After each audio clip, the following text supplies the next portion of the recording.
Da li je istorija neizbežna ili je jedan čovek svojim odlukama mogao da spreči krvavi raspad jedne kompleksne države kao što je bila Jugoslavija? To je veliko pitanje koje i dan danas izaziva brojne debate. Dakle, glavno pitanje kojim ćemo se baviti je upravo to. Da li je Josip Broz Tito zaista mogao da iscrta drugačiji put za Jugoslaviju i time možda izbegna sve ono što je usledilo? Ajde da na osnovu dostupnih izvora zajedno zaronimo u ključne faktore koji su oblikovali njenu sudbinu. Kako bismo što bolje razumeli ovu priču, proći ćemo kroz 5 ključnih tačaka. Prvo, naravno, sam Tito.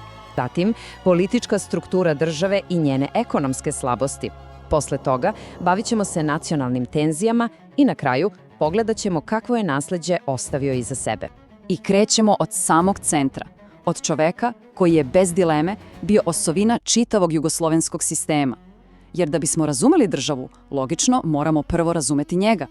A suština je zapravo prilično jednostavna. Titov lični autoritet je bio bukvalno lepak koji je decenijama držao Jugoslaviju na okupu. Čitav sistem je projektovan i izgrađen oko njega kao centralne nezamenjive figure. Njegova vladavina je u suštini bila jedan neverovatan, konstantan čin balansiranja. Unutar zemlje stalno je žonglirao između različitih nacionalnih interesa. Na svetskoj sceni hodao je po tankoj žici između istoka i zapada. A unutrašnje tenzije, tu je stvar jasna, one nisu rešavane, jednostavno su potiskivane snagom njegovog autoriteta. I to je stvaralo jedan, ispostavit će se, privid stabilnosti. Dobro, ali autoritet jednog čoveka, ma koliko bio jak, nije dovoljan. Kako je sama država bila postavljena, upravo u toj političkoj arhitekturi leži ključ za razumevanje njene kasnije fatalne krhkosti. Tu dolazimo do jedne od najvažnijih tačaka Ustava iz 1974. godine. On je suštinski prebacio ogromnu moć sa saveznog nivoa na republike i pokrajine. Na papiru to zvuči kao dobro rešenje, zar ne? Daje se više autonomije. Ali nenameravana posljedica je bila drastično slabljenje centralne vlasti. Time je stvorena država kojom je, nakon Titove smrti, postalo praktično nemoguće upravljati. Znači, postojala su 2 puta. Jedan, koji je izabran, vodio je ka jačanju republika na račun centra. Onaj drugi, hipotetički put, značio bi izgradnju jakih saveznih institucija koje bi mogle da nadžive jednog lidera. Izabran je prvi put, a ishod te odluke nam je, svima dobro poznat. Naravno, priča nikad nije samo o politici. Novac, dugovi, ekonomske razlike, to su često mnogo jači pokretači nestabilnosti. I to nas vodi pravo u srce jugoslovenske ekonomije. Jugoslavija je imala svoj specifičan ekonomski eksperiment, samoupravni socijalizam. U početku je to delovalo prilično obećavajuće, čak i uspešno. Definitivno je izdvajalo Jugoslaviju od ostatka istočnog bloka. Ali, što je više vreme prolazilo, te sistemske pukotine su postajale sve veće i veće. Putanja je bila prilično jasna. Početni uspjeh je polako prerastao u opasnu spiralu rastućeg spoljnog duga i inflacije, koja se otimala kontroli.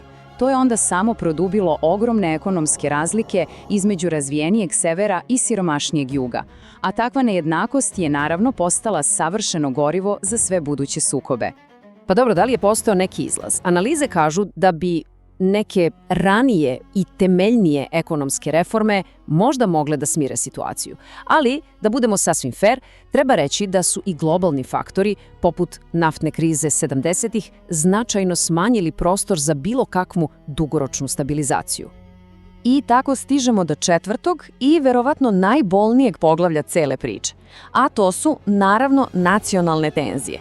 One koje su na ovaj ili onaj način bile prisutne kroz celu istoriju te države. I tu leži suština problema. Nacionalna pitanja i tenzije nikada nisu suštinski rešena.